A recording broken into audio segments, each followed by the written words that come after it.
Alright, so how y'all doing, boys? Hope you're doing well. Now today, we are jumping back over to 4v4. I mean, I promise it's going to be one of the final 4v4 videos we do, but for now, going to be trying out the Festival King team. Now, with this team, I feel like obviously you have to use, the first King with Hendrickson and you have the Gowther in the front, but this team just does so well with Ludociel that whenever 4v4 comes around, you just have to try it. If you haven't, tried it before and you have the characters built out, would highly recommend it. Now, I don't of course have the crazy, a super built out Fest King or, Damon Hendrickson, but we should be able to stomp some people in today's video, and yeah, let's jump right into it.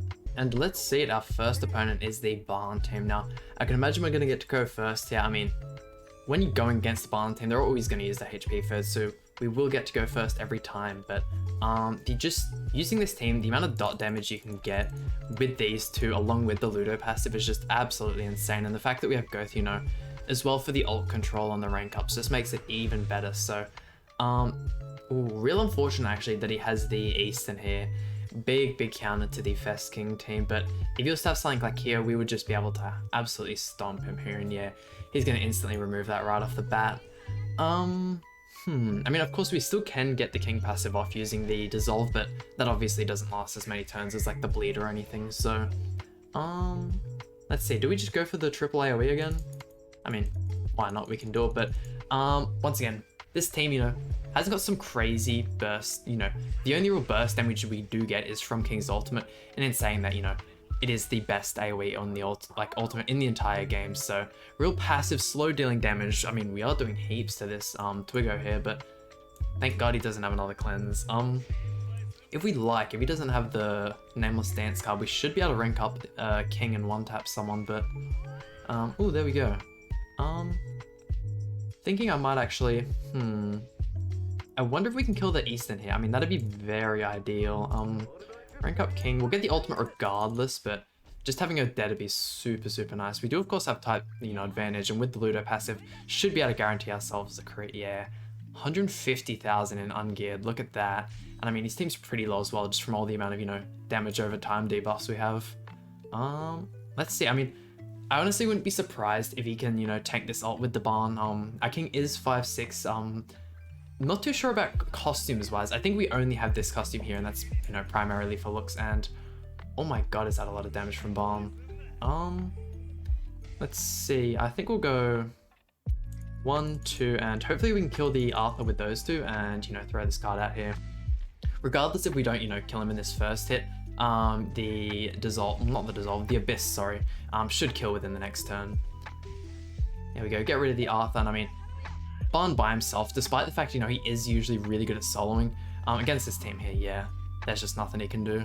Here we go, and another Barn team, actually using the Roxy this time, and I have seen a fair few people use this red Roxy whilst, we've had the 4v4 out, and I'm not too sure why, in all honesty. I mean, besides, countering the Barn team, because her single target card does have the, stance removal, and at 2 stars, I believe it also gets the buff removal, so, can be good for taking away Barn's gift card, but, yeah, no, not too sure why, because her AoE card really isn't the best, and unless you have her, super high ultimate level, she's not really that good.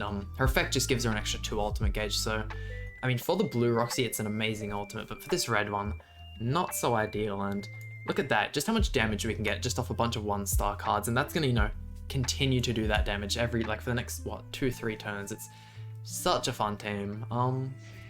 There we go. I think we're actually gonna hold on to these. A lot of damage taken there. I do really need to put, a little bit more effort into my Hendrickson. He's super weak. I'm wondering if we go for the 3-star Ludociel, we can actually pick out the Arthur, or even the Roxy, actually, we might have a better chance of. I'm wondering if the damage, the dot damage also applies at the end of our turn or theirs. I think it's their turn, the debuff supply, yeah. Unfortunate. I mean, we can of course rush the King ult in this next turn, so we should be fine to, just throw that off and win, but, I mean, if you don't have Ludociel, definitely want to use him for this, that debuff you get from his passive is just perfect, but could also use Elizabeth, I mean, especially against the Barn teams, having maybe your Hendrickson get slapped first turn, could, be a little bit of protection from that, and yeah, having him die there, which is unfortunate. Let's see. Yeah, there the damage goes again. That is just so much, it's crazy. Who do you want to kill here? Thinking we might go for the one. I mean, I don't actually think we can kill Barn here, and yeah, besides that, the one probably has the most damage going for us. I think our king should be able to survive. Oh, we might not actually be able to get the kill on him here. Oh, so unfortunate. If we had got the crit, we would have got it, but I do believe our king should be able to survive 2 Barn attacks. Not too sure about that third one, but we should be alright there. And with this ultimate is just absolutely crazy. Like, don't get me wrong, Lost Vein and the Amelia have crazy ultimates, but this one is just on another level, and you know, is also, you know, the best unit for the anvil farming. Do expect to go on that soon, by the way. I've just been busy making PvP videos and whatnot. Any attack cards from Barn? No, okay.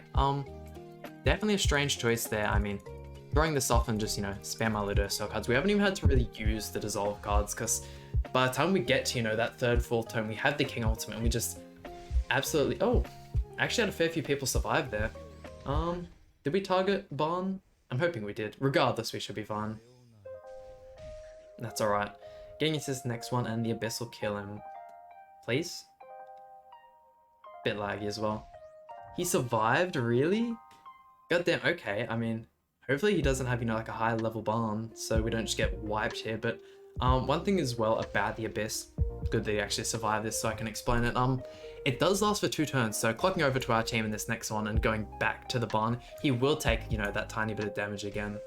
Here we go, we'll go 1 and... Ooh. Do I want to use the little dose? I mean, we should be able to kill with King here. If we get the crit especially, that should be just about done. Gosh.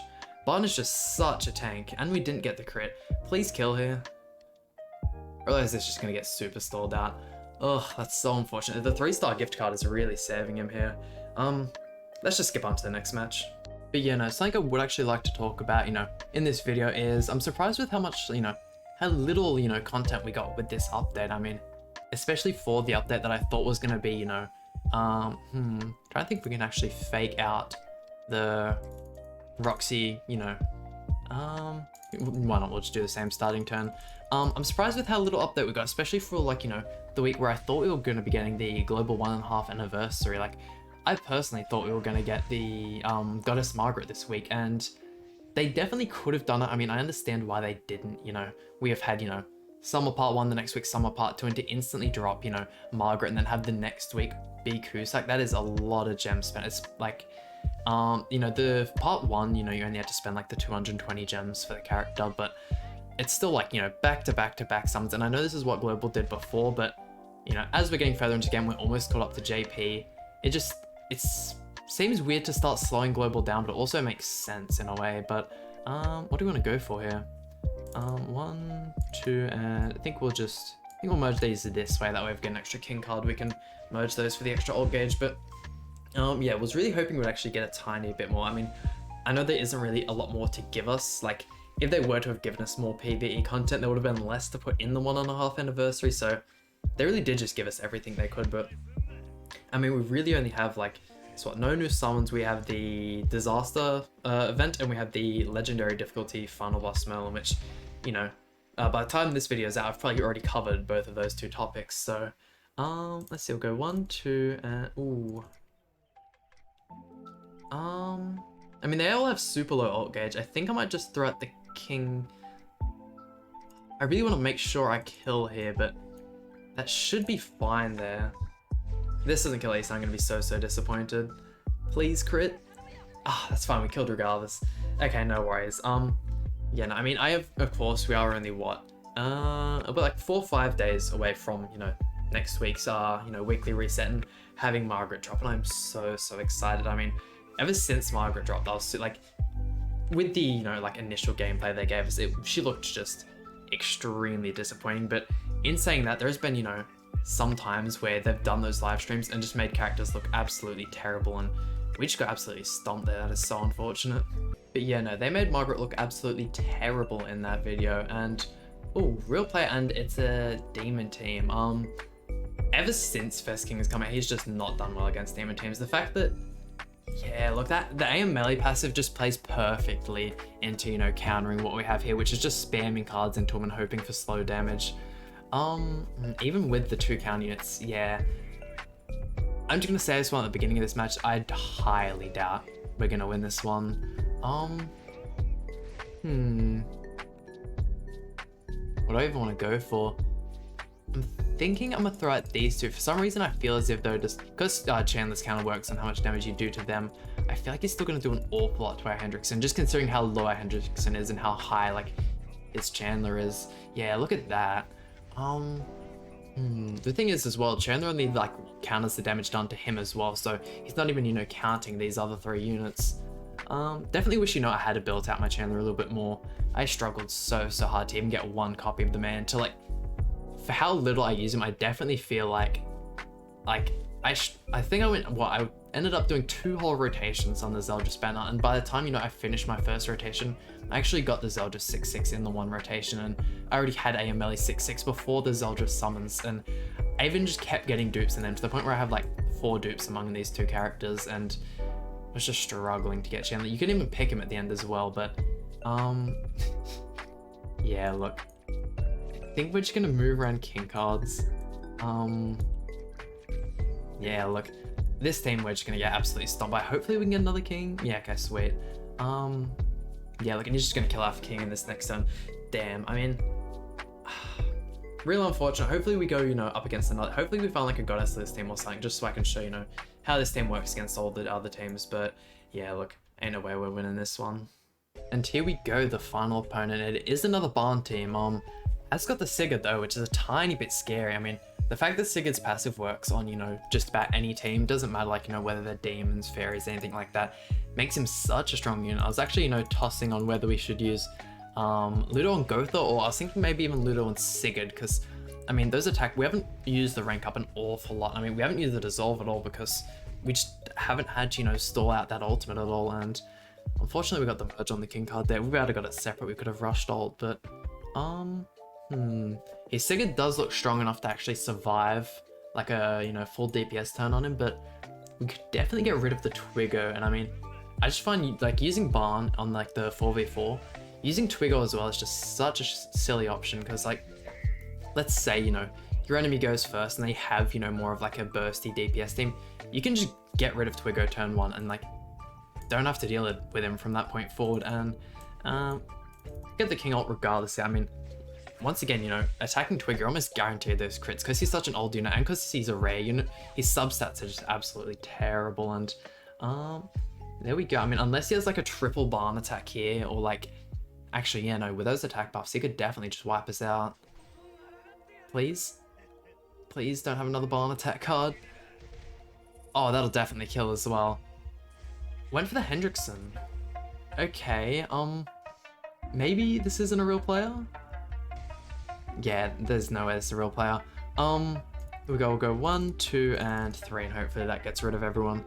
God damn, I mean, the king team just really isn't like the strong, like, it's a strong, maybe it's just because I haven't built mine out as much as I should have, but definitely nowhere near, you know, as strong as the barn team, or as strong as like the full Archangel team, and it is, you know, the worst team to verse against the demon team. But there we go, I actually managed to kill with the Abyss that time. There we go, and that just about does it for today's video. I mean, definitely not, you know, a team I use all that often, the king team. I've probably only made around like 4 showcase of it, but definitely a fun team. I wish, you know, it had, you know, a couple more, you know, important buffs, because, I mean, we did, of course, get the Gold Wings Elaine, which really just didn't do an awful lot for it. And besides that, we don't think we've had any other buffs to the Fairy King team, so, I mean, I know I talked about this a little while ago, but maybe it's like a, Festival Gloxinia or something with like all the tentacles wrapped around them would be like a super cool addition to the team. But hope you guys enjoyed today's video. Please hit that like button and subscribe, really means a lot to me, and I'll see you guys for some more Grand Cross content.